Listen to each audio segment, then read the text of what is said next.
అందరికీ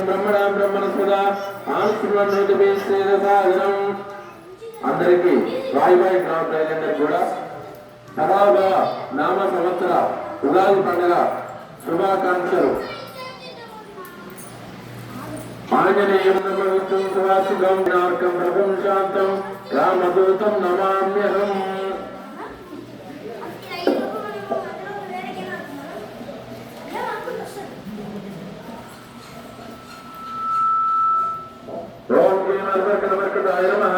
శ్రీరస్తు శుభమస్తు కళ్యాణమస్తు ఆయుషమస్తు ఆరోగ్యమస్తు పరాభావన సంవత్సర ఫలితం. ముందుగా ఈ సంవత్సరం మొత్తం ఫలితాలు తర్వాత ఎవరి పేర్ల మీద ఏ విధంగా ఉందో తర్వాత తెలుసుకుందాం. ముందుగా సంవత్సర ఫలితాలు. ఈ సంవత్సరం రాజు నీరసాధిపతి రెండు రాజు ఈ సంవత్సరం గురుడైతుండు. మన నవగ్రహాలు గురువు రాజైతుండు, మంత్రి కుజుడైతుండు, సైన్యాధిపతి అర్ఘ్యాధిపతి మేఘాధిపతి మూడు కూడా చంద్రుడే అవుతుండు, సస్యాధిపతి శుక్రుడు, ధాన్యాధిపతి గురుడు, రసాధిపతి సూర్యుడు అవుతుండు. ఈ నవనాయకులలో 7 ఆధిపత్యములు శుభులకు, 7 శుభులు అన్నట్టు. 2 ఆధిపత్యములు పాపులకు వచ్చుడిచే దేశంలోను మరియు రాష్ట్రంలోను పరిపాలన ప్రజారంజకంగా ఉంటుంది. పరిపాలన ప్రజలకు అనుగుణంగా సాగుతుందట. అన్ని రంగాలు అభివృద్ధి పదంలో నడుచును. సంక్షేమ పథకాలు సక్రమంగా ఈ సంవత్సరం అమలు జరుగుతుంది. నూతన పరిశ్రమలు అనేకం నెలకొల్పుతారు. దేశీయ ఉత్పత్తి రంగం అభివృద్ధిని సాధిస్తుంది. దేశమంతటా కూడా పరిశ్రమలు కూడా నెలకొల్పుతారు. భవన నిర్మాణ రంగం మంచి అభివృద్ధిని సాధిస్తుంది. ప్రపంచం అంతటా ఆర్థిక మాంద్యం ఉన్నప్పటికీ మన దేశంలో అంతగా కనిపించదు. మన భారతదేశం అన్ని రంగాల్లో అభివృద్ధి సాధిస్తుంది.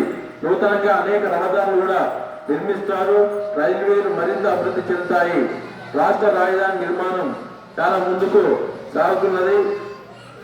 ఈ సంవత్సరం 4 కుంచాల వర్షం 4 కుంచాలండి. ఈ సంవత్సరం 4 కుంచాల వర్షం దేశంలోను రాష్ట్రంలోను మంచి వర్షాలు కురుస్తున్నాయి. నైరుతి ఈశాన్య ఋతుపవనాలు సకాలంలో ప్రవేశించి అనుకూల వర్షాలు కూడా కురుస్తాయి. రాజకీయ సంబంధ అధికార మార్పులు దేశంలో రాష్ట్రంలో జరుగుతున్నాయి. దేశంలోను రాష్ట్రంలో నీరు సమృద్ధిగా లభిస్తుంది. ఆహార ధాన్యాల నిల్వలు అవసరానికి ఉంటుంది. పశ్చిమ ఆసియా దేశంలో యుద్ధములు అనివార్యంగా జరుగుతున్న యుద్ధాలు వేరే దేశాలు యుద్ధ వాతావరణం మరొకసారి శత్రువులను శుద్ధి చేయడంలో మన భారతదేశం సఫలీకృతమవుతుంది. ప్రపంచం అంతటా మన భారతదేశం ఖ్యాతి పెరుగుతుంది. అంతరిక్ష పరిశోధన కూడా విజయవంతమవుతుంది. కొండ చర్యలు రహదారులు విరిగిపడి మూతపడతాయి. ఈ సంవత్సరం పిడుగులు కూడా అధికంగా ఉండేయట. పిడుగులు ఆ విధంగా మరి గాలిలో కూడిన వర్షాలు, ఎరుపు నేలలు, నల్లరేగడి నేలలు బాగా పండును.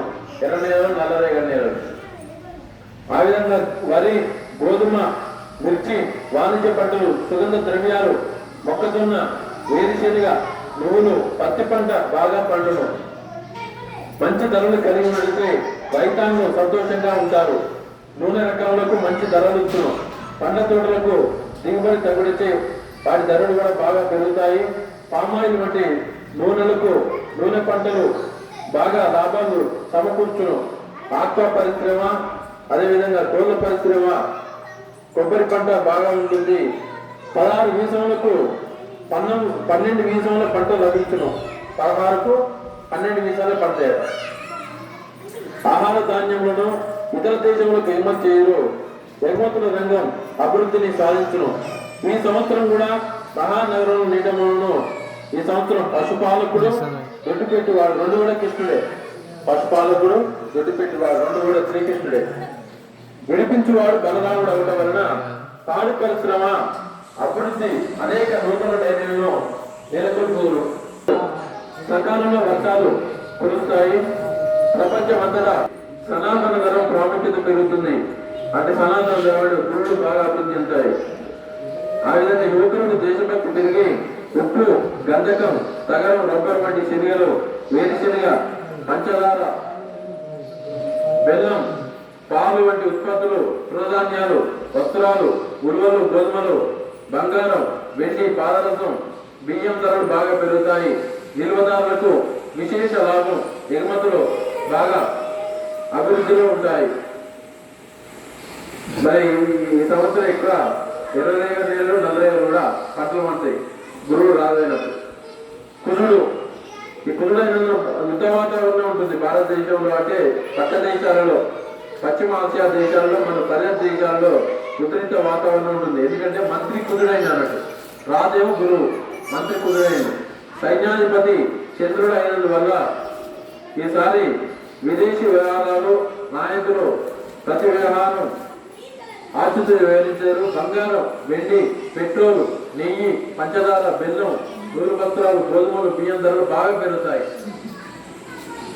సస్యానుకూల వర్షం వచ్చి బాగా ఫలించు. ప్రజారోగ్యం కూడా బాగా ఉంటుంది. పశువులు క్షీరాభివృద్ధి కలిగి ఉంటాయి. పాల ధరలు కూడా బాగా పెరుగుతాయి. సస్యాధిపతి శుక్రుడు అవడం వలన ఈ సంవత్సరం ముఖ్యంగా తృణధాన్యాలు, అంటే తృణధాన్య గోధుమలు, తర్వాత మినుములు, రాగులు, సజ్జలు కూడా బాగా అనుకూలిస్తాయి.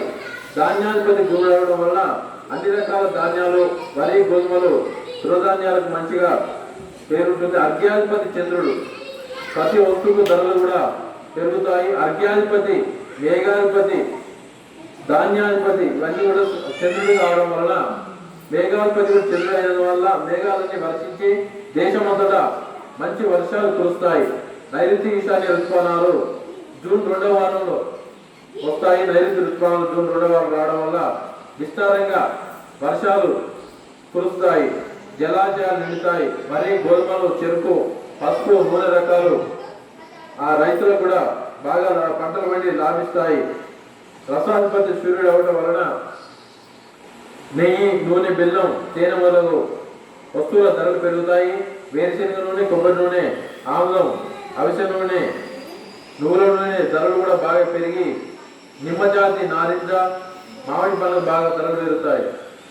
నీరసాధిపతి గురుడు అవటం వలన మొక్కలు, సమస్త పనులు అంటే రత్నాలు, బంగారం, వెండి, ధాన్యం ఇవన్నీ కూడా బాగా అనుకూలించి బాగా పండి ఉత్పత్తి కూడా బాగా పెరుగుతాయి. అయినా కూడా అంతగా ధరలు తగ్గవు. ఉత్పత్తి పెరిగిన ధరలు అయితే ఆ విధంగానే ఉంటాయి, ధరలు తగ్గవు. ఈ సంవత్సరము మరి ఆ వాహనం అనేది దున్నపోతు మీద రావడం జరిగింది. దున్నపోతు రావడం వల్ల వర్షాలు కూడా బాగానే కురుస్తాయి. ఈ సంక్రాంతి పురుషుడు మందాకిని న్యాయం చేయడం వల్ల రాజులకు అరిష్టం. మరి శుభాలు, కుంభ వస్త్రాలు అంటే మరి కంచుమత్తులు గురించట, మరి ఈ దున్నపోతు వాహనం ఉంటే మహిళల నాశనం కావడం వలన మరి నిర్దిష్టంగా ఈ దున్నపోతు ఏ విధంగా ఒక దగ్గర ఉంటుందో ఒక దగ్గరనే వర్షాలు కురవడం అనేది జరుగుతుంది. ఆకాశం వైపు చూసిన నష్టములు ఇవన్నీ కూడా మరి జరుగుతాయి. దీని వలన మరి వర్షాలు కూడా సకాలంలో పండుతాయి. పరాభవ సంవత్సర పుష్య శుక్ల షష్ఠి గురువారం రేవతి నక్షత్రం శుభయోగం నుంచి ప్రారంభమై 15/1/2027 వరకు పుణ్యకాలం అనేది ఉంటుంది.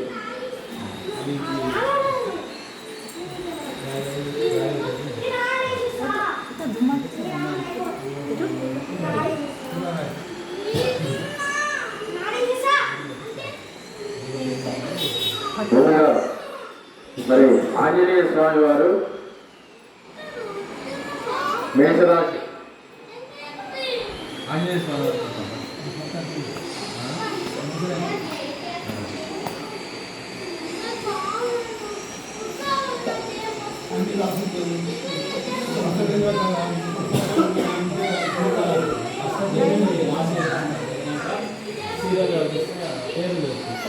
ఈరోజు మరి మొదటిగా ఆంజనేయ స్వామి వారి మేషరాశి. ఆదాయం 11, ఖర్చు 5. ఆదాయం 11, ఖర్చు 5 స్వామివారికి. రాజ్యపూజ్యం 2, అవమానం 4 మేషరాశి. ఆంజనేయ స్వామి వారికి ఈసారి బాగా లాభిస్తుంది. 11 ఆదాయము, ఖర్చు 5 కావున ఈసారి మరి 6 కలిసి వచ్చి ఆంజనేయ స్వామి వారి దేవస్థానం మీద బ్యాంకులలో నగదు నిల్వలు ఎక్కువగా ఉంటాయి.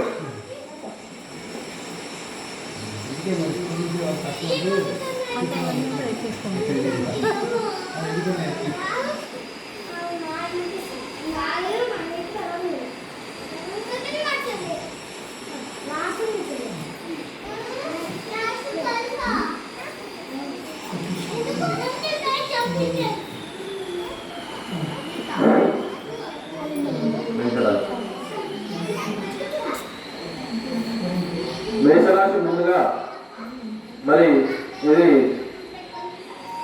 చాక్షరం చూ చే తో నాక్షరము డి లు నాక్షరం అన్ని కూడా మేషరాశి కిందకి వస్తాయి.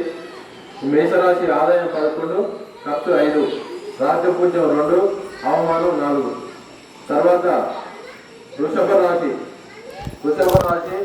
అక్షరం ఈ తర్వాత ఊ ఏ వాక్షరం ఈ ఊ వే అన్ని కూడా వృషభ రాశి కిందకి వస్తాయి. వృషభ రాశి ఆదాయం 5, ఖర్చు 14, రాజ్యపూజ్యం 5, అవమానం 4. రాజ్యపూజ్యం 5 గౌరవిస్తారు, 4 తిరుగుతారు. తర్వాత మిథున రాశి చూసినట్లయితే ఆదాయం 8, ఖర్చు 11, రాజ్యపూజ్యం 1, అవమానం 7. ఈ మిథున రాశి వారు కాక్షరం క కి కు గం కే కు హ అంటే హ సింహబిందు ఇవన్నీ కూడా వస్తాయి. మిథున రాశి ఆదాయం 8, ఖర్చు 11, రాజ్యపూజ్యం 1, అవమానం 7. కర్కాటక రాశి కూడా కి కు ఏ డా డి డు ఇవన్నీ కూడా వస్తాయి. కర్కాటక రాశి ఆదాయం 2, ఖర్చు 11, రాజ్యపూజ్యం 4, అవమానం 7. తర్వాత సింహరాశి మాక్షరం వచ్చేటప్పుడు మల్లయ్యలు, తర్వాత మీ మో మే మో ట టి అన్నీ కూడా సింహరాశి వస్తాయి. మాక్షరం వచ్చేటోళ్ళది ఆదాయం 5, ఖర్చు 5. ఆమెకు ఎంతమానం ఉన్నాయి. రాజ్యపూజ్యం 7, అవమానం కూడా 7. అన్ని కూడా సింహరాశి వారికి 1, 2 ఉన్నాయి. నెక్స్ట్ కన్యారాశి.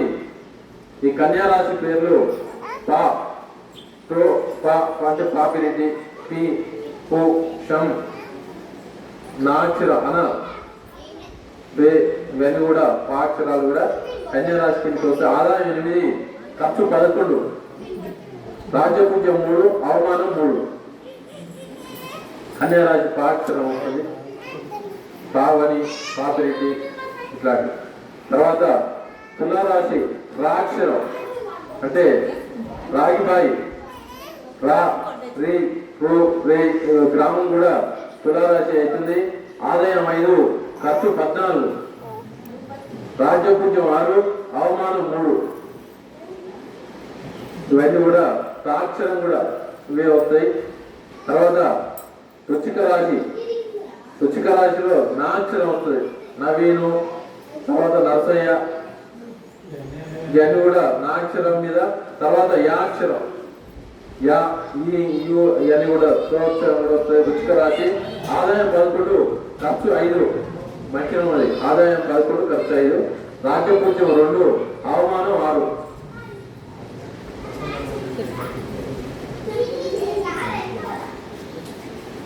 ఆ తర్వాత ధనస్సు రాశి.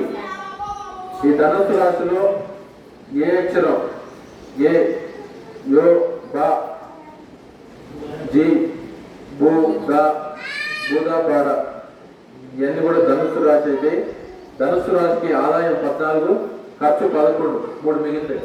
ధనుస్సు రాశి ఆదాయం 14, ఖర్చు 11, రాజ్యపూజ్యం 5, అవమానం 6. ఒక్కటే చెప్పారు.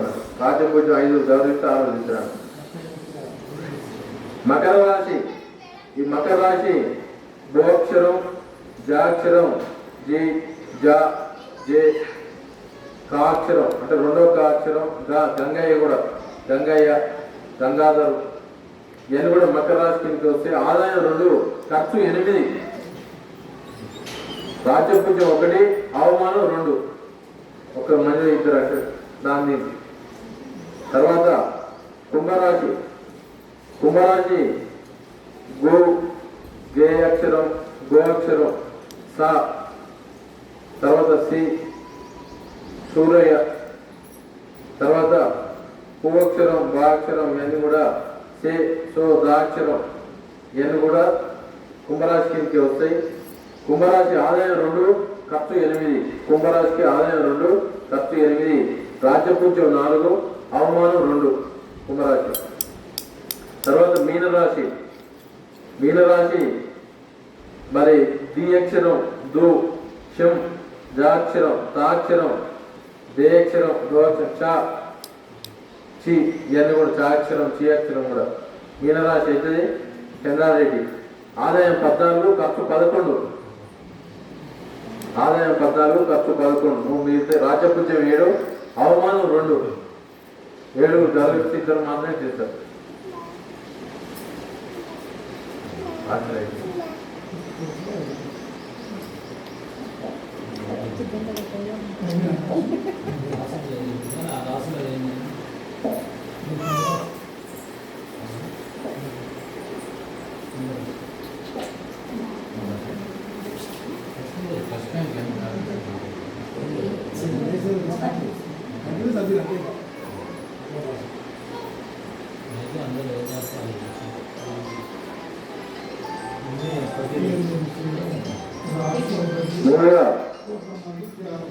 మేషరాశి. ఈ రాశి స్త్రీ పురుషాదులకు గురుడు 3వ, 4వ స్థానంలో సంచరించడం వల్ల, శని 12వ ఇంట్లో ఉండటం వల్ల మొత్తం మీదుగా వృత్తి, వ్యాపార, ఉద్యోగాలను జీవించే వారికైనా ధనాదాయం అనేక రకాలుగా చేతికి అందుతుంది. ధన వ్యయం కూడా దానికి తగ్గట్టుగానే ఉంటుంది. ఆ విధంగా మరి వచ్చి ప్రాణాపాయ మధ్య బ్రాహ్మణం గృహంలో సౌలభ్యం అనేది సంవత్సరం కొద్దిగా శని 12వ ఇంట్లో ఉండడం వల్ల జరుగుతున్నది. ఆగస్టు నెల వరకు ప్రతి చిన్న విషయాన్ని గమనించి మసులుకోగలరు.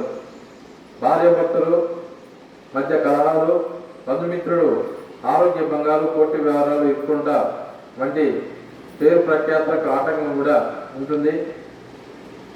ఈ యొక్క శ్రమకు తగిన ఫలితం లేకుండా కుటుంబానికి దూరంగా ఉండడం కూడా జరుగుతున్నది. ఈ మేషరాశి ఈ సంవత్సరం ఉద్యోగులకు అంత అనుకూలంగా ఉండదు. ప్రమోషన్ లభించవు. రాజకీయ నాయకులకు ఈ సంవత్సరం ద్వితీయార్థంలో కొంత ఇబ్బందులు తప్పవు. అధినాయకత్వంతో స్వల్పంగా విరోధులు, రాజకీయ నాయకులు ఇబ్బందులు ఉంటాయి. కళాకారులకు ఈ సంవత్సరం కొంతమేర రాణించి ఉంటుంది. 12వ ఇంట శని అయిన అవకాశాలు మెరుగుపడతాయి. ఈ సంవత్సరం అన్ని రకాల వ్యాపారస్తులకు మిశ్రమ ఫలితాలు, ఊహించినంత లాభాలు పొందలేరు. నష్టములు కూడా రావు, మధ్య రకంగా ఉంటుంది. హోల్సేల్, రిటైల్ వ్యాపారాలకు కొద్దిగా లాభిస్తూ ఉంది. ఈ సంవత్సరం మేషరాశి విద్యార్థులకు గురుబలం బాగుండటం వల్ల మంచి మార్కులలో ఉత్తీర్ణులు అవుతారు. జ్ఞాపక శక్తి బాగా ఉంటుంది. ఇంజనీరింగ్, మెడికల్ వంటి పోటీ పరీక్షలను మంచి ర్యాంకులు సాధించి కోరుకున్న కాలేజీల సీట్లు కూడా పొందుతారు. అంతర్జాతీయ బాగా రాణిస్తారు. వ్యవసాయదారులకు మేషరాశి వారికి విశేషంగా పంటలు పండిన చివరకు మిగిలిన నిరుత్సాహమే, రుణబాధలు ఎక్కువగా ఉంటాయి. కౌలుదారులు విశేషంగా నష్టపోదురు. ప్రకృతి వైపరీత్య నష్టాలు, చేపలు, రొయ్యలు, చెరువుల వారికి కూడా విశేష నష్టాలు. కోళ్ళ పరిశ్రమ వారికి కొంత పర్వాలేదు. పండ్ల తోటలు, వాణిజ్య పంటలు వేయి వారికి కొంత మేర లాభిస్తాయి. ఈ సంవత్సరం మేషరాశి మిశ్రమ పెద్దలు ఈ విధంగా ఉన్నాయి.